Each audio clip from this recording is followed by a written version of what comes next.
The One District, One Factory program is a program that aims at developing industries in the districts of this country, at least starting with a factory in each district. It is a paradigm that seeks to create jobs at the local level and to bring with it the many benefits, including jobs, incomes, and local development. Now, for the avoidance of doubt, the MPP's commitment is on page 43 of the party's manifesto, and I just want to quote it so that we know the premise on which we are working. And the premise is that in collaboration with the private sector, the MPP will implement the One District, One Factory initiative. The district industrialization program will ensure an even spatial spread of industries. Sometimes we come across people who make the argument that the MPP said it will build factories in all of these districts, but our manifesto commitment is clear for the avoidance of doubt. It must be stated that government has not said that it will, or the state will build these factories on its own. We have insisted consistently that we will work with the private sector, we'll collaborate with the private sector, we'll facilitate the work of the private sector in building these factories. This is a quick status report. As I speak to you this morning, 18 factories have been accredited so far, and a good number of them have been visited by President Akufo-Addo.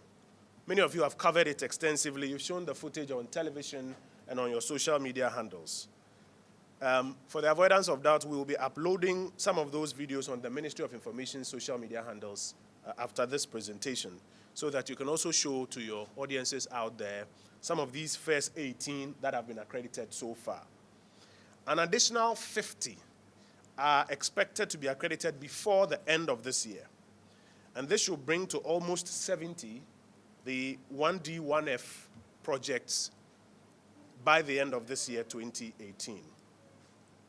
Now, the One District, One Factory initiative has already seen, as part of government's facilitation efforts, has already seen about 10 financial institutions committing close to about 4.5 billion Ghana cedis in loanable funds to prospective venture capitalists. And there's a quick breakdown of some of the facilitation that has been aided by government so far. Ghana Commercial Bank, about 1 billion Ghana cedis.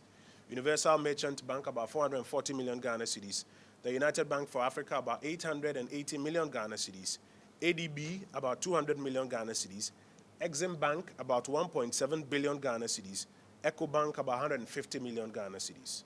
So as I mentioned, so far about 18 accredited so far. We expect to do about 50 more before the end of the year, and that should bring us to about 70 accredited before the end of this year. That's a quick status update on the 1D, 1F program.